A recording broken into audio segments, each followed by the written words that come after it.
All right, so first things first, I've got everything cut out here, including the 2 pieces of the Dry Suit Factory scrap Gore-Tex for the seam sealed liner. Got the number 10 Eurotex zipper with the zipper pull and the ends for either side of that, and I've got the 2 pockets. Oh, actually I'm missing the number 5 zippers for each of these, but I always cut those at the machine anyway. And a little zipper garage out of this Dyneema sailcloth. And then the bottom panels here, so I got a side panel, the bottom itself, side panel, and then the 2 grab handles here. So other than the binding tape and the number 5 zipper that's going to go at the bottom here, oh actually, and the number 8 water resistant at the top of this pocket, this is all that goes into a drop liner tote bag. So let's go put one together. All right, so this is the nylon coated Dyneema stuff that I use for the bottom of a lot of bags. And these are the side panels for the bottom of the drop liner duffel. So make sure to line them up, do a nice big fatty back tack there because I'm putting quite a bit of pressure on it when I go around like this. Sounds like I have a bit of a dull needle here.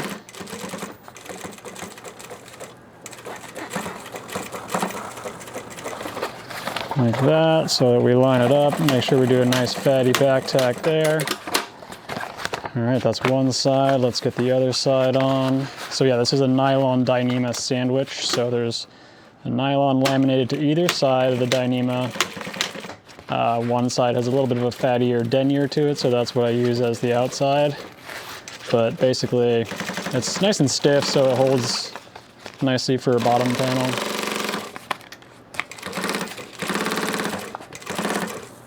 And obviously extremely durable and has the advantage of not really showing dirt like a lot of just plain white Dyneema eventually does, you know what I mean? So I grabbed my pocket here. I've got a label to put on it.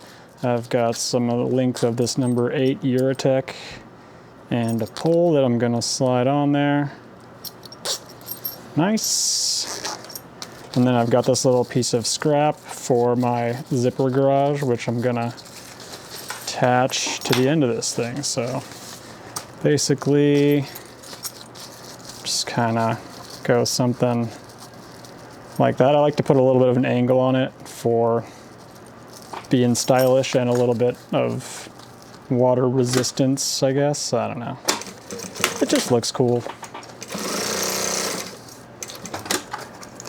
Get the zipper pull out of the way. You don't want to stitch over that. That is a classic mistake.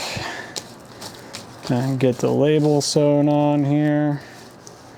I'm working on getting some new labels. So those should be here pretty soon, but didn't realize how few of these woven labels I had left. I thought I had some stashed away somewhere.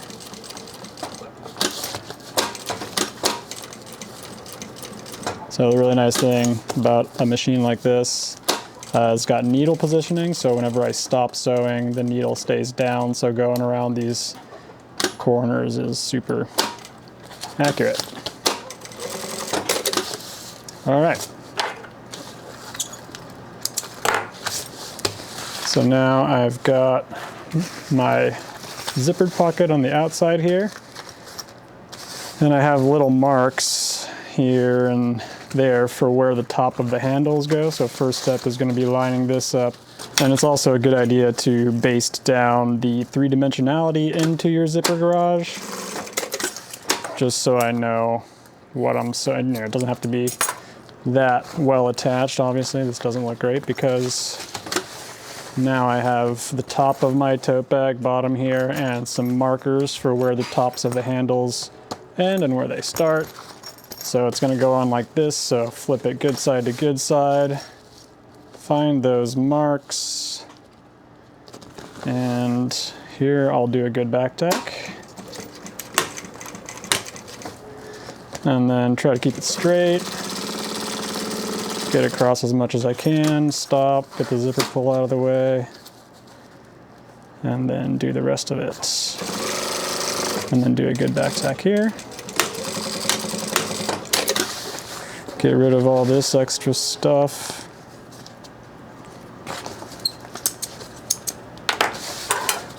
And now I can base down the pocket because I know I want it to go like this. Try to go faster for the zipper. So here we try to keep it straight, and this is where I add in some pleats so that we give this pocket some three-dimensionality. And I'll just do 2. Try to keep them a little bit away from the label, I guess. And then I will base across the bottom. Sometimes if I have the right pocket, I'll add a tiny little tuck on either side because that gives, kind of depends on the material, some extra three-dimensionality into this pocket. Looks like I've got a seam from the sail there, so I want to make it symmetrical. And then I can do this side while just folding it down like this and matching up the pleats that I did on the other side. So I'll be like, okay, that one's here, that one's there. Still gonna match things up. This one's here. So, not the most complicated, but it does take some practice. And the zipper garage, you know, you can go like this, you could go like that. I like to kind of, if I can, do something like this. So now we've got a nice zipper garage there. We've got the end here. Let's go ahead and grab one of our handles, line it up, get it all the way, yep, right in the corner. Give it a turn. I'll just go ahead and snip all that out of the way. So line it up. And this is really high quality webbing. It's made in Massachusetts, I think. And yeah, it's made from Cordura, so it's nice and stiff, so it stands up on its own, and it also doesn't like scrunch in your hand when there's something heavy in here. At this point, if I was doing the ultra stretch water bottle pockets on these, this is where they would go in. So they would get basted in here and they'd just get covered up with this 1-inch webbing. So go ahead and do a nice fatty back tack there. Make the turn. And just sometimes the foot wants to get pushed off by the zipper that's hiding under there. So you just got to be a little careful. Or I got to be a little bit careful. There we go. And so then I run my hand around the webbing just to make sure there's no twists in it before it gets stitched down for good here. Same thing on the other side, get it across the bottom, make the turn, find the mark there, and then just kind of hold it.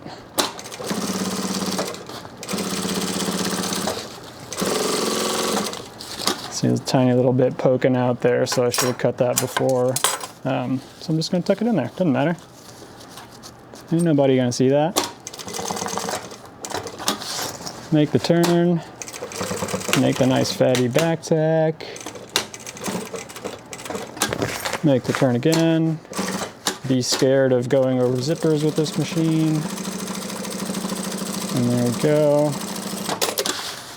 There's one side, and then we can slide that guy in there. That looks pretty good. I like how it's angled. And there we go. This is the Dyneema sailcloth. And on to the next side here.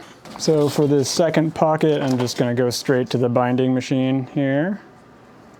Flip this guy down and just go for it, because this is going to be the top edge of this pocket.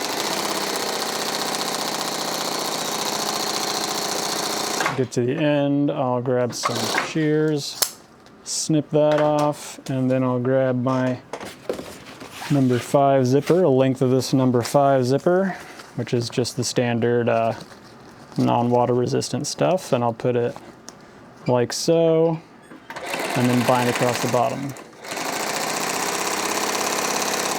So in one shot, I'm just attaching this number 5 coil here.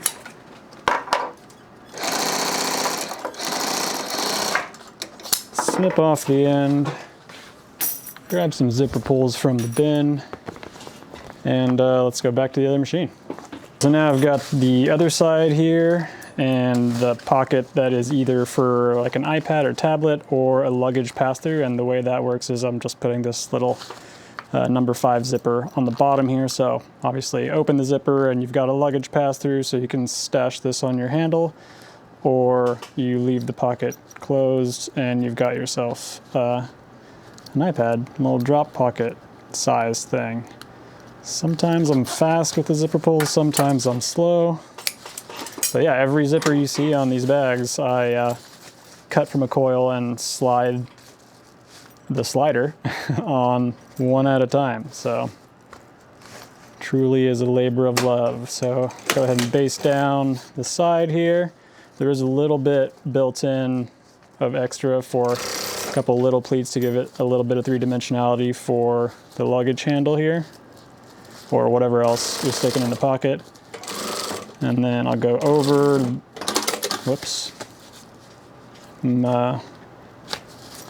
doing that the wrong way because I'm recording a video, not thinking. There we go. And then I'll attach the bottom here. So, and then get the zipper pull out of the way. There we go, get all the way over and make the turn. Match up, we want this to match up to what we did over there so that it's even-ish. And then make the same pleats as well, or pleats in the same places, so that it matches up at the top as well. I could build these things into the pattern so that it's always exactly the same, but I'm doing it for long enough now that I feel like I can just kind of eyeball it and it's pretty close. All right, now I've got my other Cordura, fancy expensive Cordura handle here that I'll attach to the side.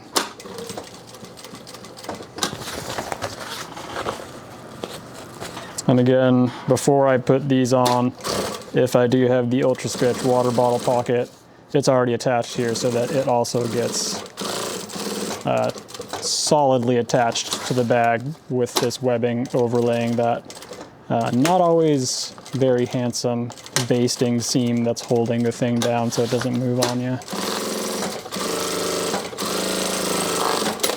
Great, now run my handle along it. I run my hand along the handle, make sure there's no twists. Stitch down the bottom, get to the edge there. Find my marks at the top. Hold it down. Oh, there we go. I was a little bit off on that one. That's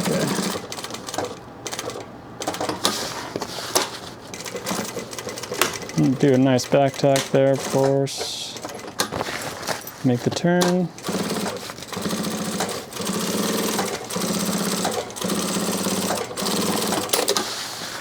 And there we go. We have our other side. So let's sew the liner together now, or actually, psych. So now we've got both of our sides, put them good side to good side. And again, this is the Dyneema sailcloth.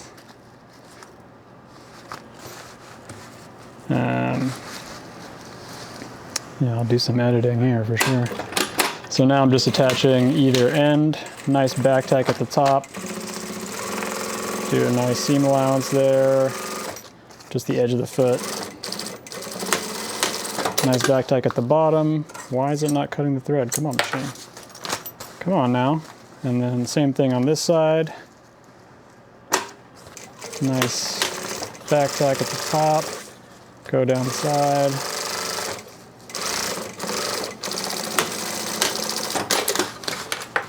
There we go. Okay, now I'm gonna grab my bottom panel now. So flip it right side out.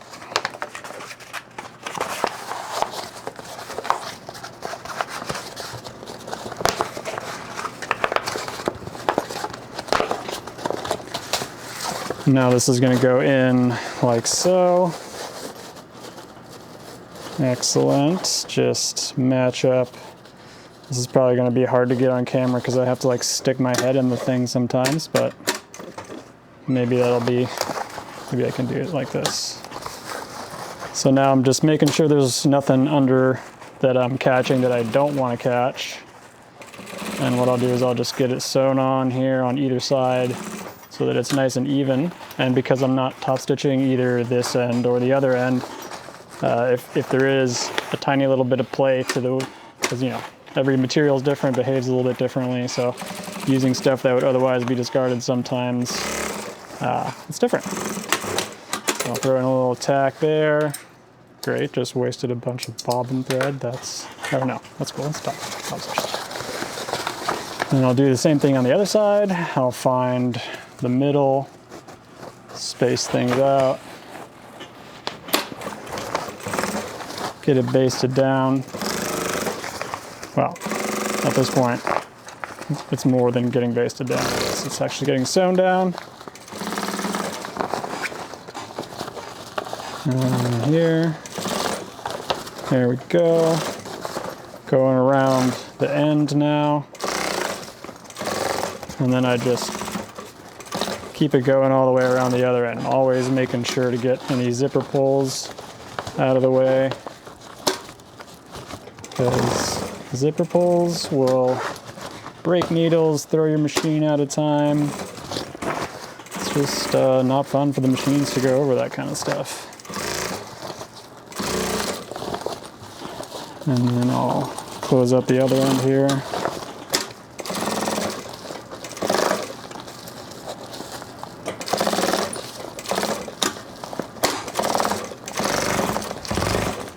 Out of bobbin? No, I'm good. It's annoying that the machine's not cutting the top thread. That does happen sometimes, but usually works itself out. All right, so now I've got this inside out exterior of the drop liner tote bag, and it's time to make the liner.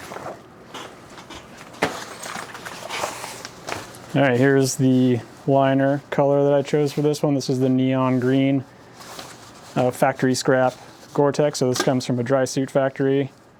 They, you know, don't use this color anymore because they have new stuff for the new season, or it's just sitting in the warehouse, or it's table cutting scrap. It's kind of any of those options. And the liner on these guys is super simple. It's just two sandwiched pieces of this. And I try to make this curve as gentle of a radius as possible for going through the seam sealing machine without getting any little tucks in there, which can be tricky sometimes. So just make that a nice smooth radius if I can. Match up the ends. I try to make these seam allowances a little bit smaller just for the seam sealing machine to get proper coverage. Oh, ran out of bobbin right before the end there. Classic. Get this new bobbin on here real quick.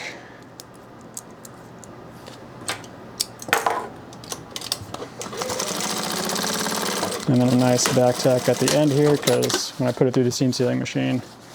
So I want to clean up all this stuff, because once it goes through the seam sealing machine, you don't want any of this stuff in there. So I'll trim this up real quick, and we'll see you at the seam sealing machine. So we're all, there we go, 270 degrees Celsius, of course. And line this up, hit the go pedal, stick it in there, and then once it's in there, it just wants to keep moving on its own. Obviously, because it's getting fed through there by this fancy machine. So always just like making sure what's coming up next is ready. Trying my best to avoid any tucks. If there is a little tuck, I come back and hit it again just to make sure it's overlaps. But you don't want to pull too hard back on it either, or else it won't actually go through the machine. So it will feed through these radiuses. I just try to make sure it's spread apart as possible there. And the straightaways are just easy peasy.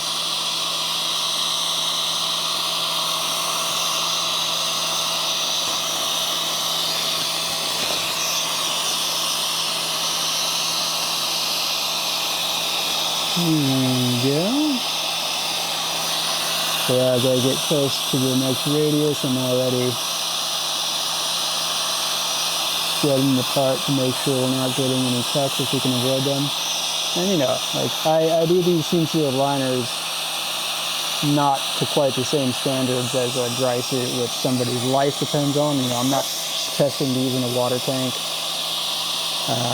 or anything like that, because you know, we're not making dive suits for underwater welders or for the Coast Guard or for recreational folks. We're just making more weatherproof bags. And when I say we, I mean me pretty much, because it's just me here. All right, so once we get to the end, come off the end a little bit, I like to just do that and then just snip the backside. That way the tape is ready to go for the next time. All right, so there we go. We've got a seam seal liner. I'll just check all these seams. There's some little, oh, see, like that. That's not okay. So lift it up. Come through here and hit this other side. Hit the tape. Let the foot come down, give it a nice lead up so that there's plenty of time tape to start sticking. Spread things out if you can. And there we go. Now I'll lift up. Snip there. All right, so now we've got our exterior that's inside out, and I've got my interior liner that's also inside out right now because it makes this part easier. So I just cover up this guy, line up these seams, make sure we don't have any stray threads in here, especially if the material's see-through a little bit opaque. All right, so now I'll line up my interior seam and my exterior seam here. Start it a little bit on the other side because the zipper pull tabs can go on now as well. Once that's on, you can go ahead and attach the exterior to the interior like this. Get this bobbin winding. Hard to do this one-handed, so just kind of line it up a little bit. Gotta hold the bobbin thread in while it gets started. Okay, now we're cooking. Attaching the exterior to the interior. It doesn't have to be the most precise thing because it's going to get binding tape over the top of it.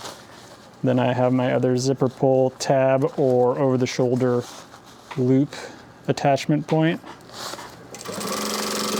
Just to make sure that's properly aligned. Flip it around. Attach the other side.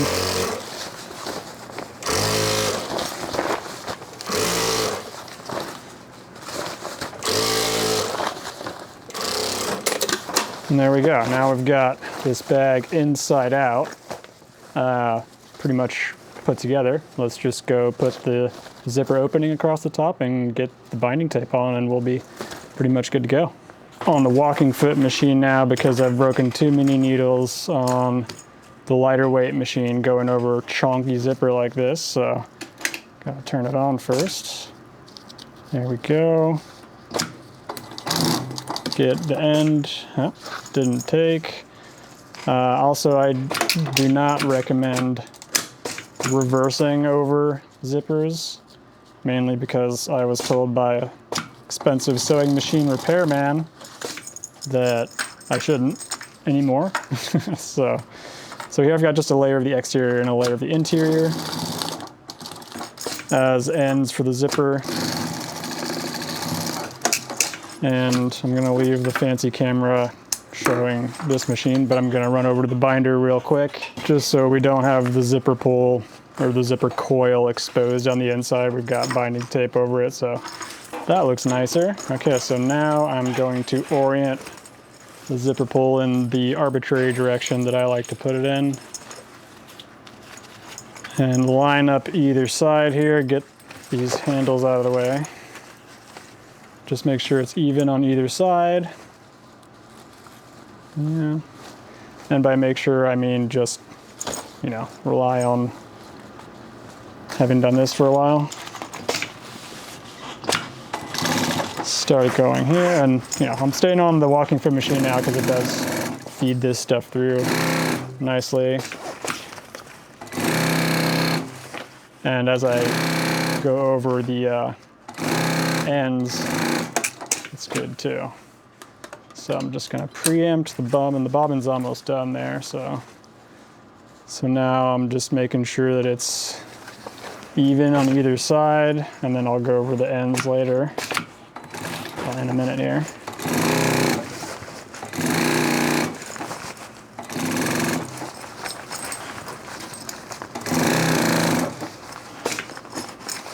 It is easier to sew stuff with the zipper being open, usually. I don't want to say always. And now it's a little awkward to get it back on the other side of the foot, but can do that. So this is the end where we don't need a zipper garage, but I still like to push this zipper end back a little bit so that there's not as much strain directly on the zipper end, the binding tape. It's actually easier to close up these ends. What? Yeah, this way up? Yeah, this way up. I had to think about it there for a sec. So I'll go ahead and do that. Back tack over what we had already. This is the side where we can give a zipper garage, so I'll just do a little fold over like that, basically. And then just go for it. And here I'm making sure that I'm not catching the zipper pull tab in a way that I don't want to. And these pieces for the zipper garage are just like extra little pieces of scrap from cutting out the pattern. I like to have them oversized like this because it assures me that I'm not going to be missing one or the other layer, and then it's only, jeez, I got to stop recording in 4K on the little camera. Then I'll close up the other side here.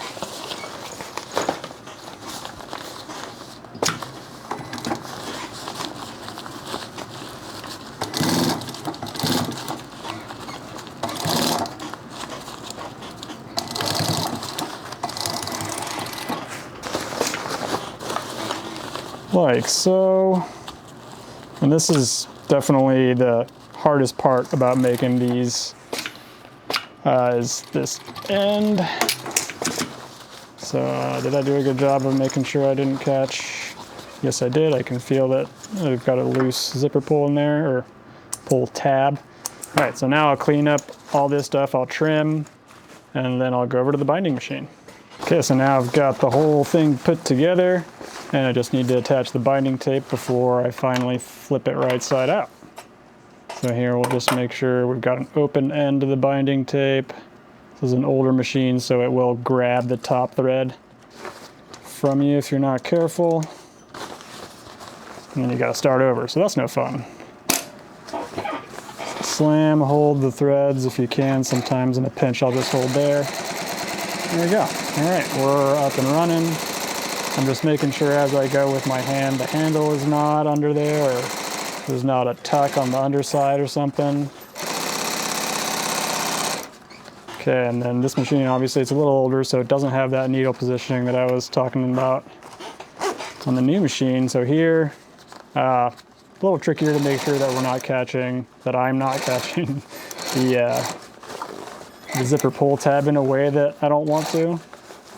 So obviously you want to catch it only in the spot that I want to catch it.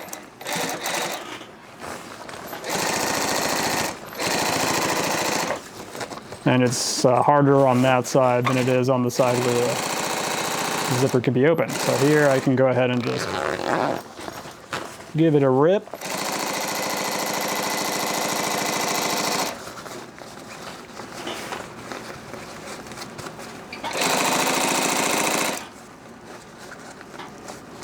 Didn't quite trim that back as well as I was hoping. And this stuff is hard to trim.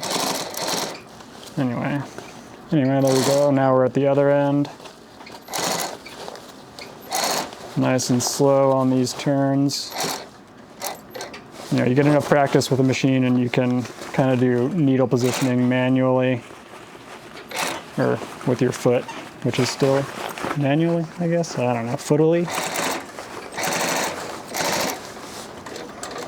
There we go, walk through, lift it up, snip it out. and head over to the hot knife. All right, so now I'm at the hot knife station. You can see I've got the pneumatic hot knife here set up for when I'm doing batches of stuff, but I usually just use this handheld guy. And I've got an extraction fan into a carbon filter to hopefully get a little bit less tasty cancer fumes. And here, you know, I'll hit the trigger and you see the light go on when I'm holding the trigger on the Heißschneide. I guess that's German for hot cutter. Heiß sounds like hot, and whatever Schneider means. Or, I think, is that right? Yeah. Yeah. So just do both sides of this webbing here. I like to do it this way instead of like binding it over the top of itself. Just got to be a little careful with the hot knife that you're not burning anything you don't want to burn, like yourself or the liner fabric, you know, melting a hole into it. Working at the sail loft when I was first getting started, I cut through something that was under tension and hit my thumb inside, like right here, inside of my thumb with one of these, and I gotta say, most painful experience of my life. Yeah, instant, just penetrating burn. The nice thing about it is that there's no blood because it just cauterizes instantly, so that's fun. So yeah, anyway, there we go. We got nice smooth connection between the binding tapes, and now we can flip this bad boy right side out. So here I've got it inside out still. Just gonna give it the old flipperoo.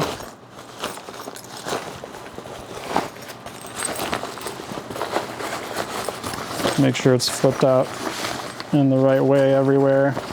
Do a little QA. Yep, zipper goes all the way. Zipper pull tab looks good, looks even. Sometimes I gotta touch these things up, and sometimes these radiuses are just so tight that there's not a lot of room. But this one came out nicely. So again, this is the Dyneema sailcloth that I have a little bit of. I think it's from a Melgus 24, Melgus 32. I just saw the Melgus tag on there, so I know it's from those fun boats. Zip it up, and we've got our handles. And yeah, ready to take a picture of and get up on the website. All right, so that is how I cut and sew these drop liner tote bags, only one size now, and I made this one with the ultra stretch pockets on the side so you can see what that looks like. Otherwise, pretty much the same though, obviously apart from your exterior fabric selection and your interior color preference. And yeah, that's about it. So if you enjoyed the video, please consider leaving a like or subscribing, and we'll see you in the next episode of Let's Make a ... Thanks for watching.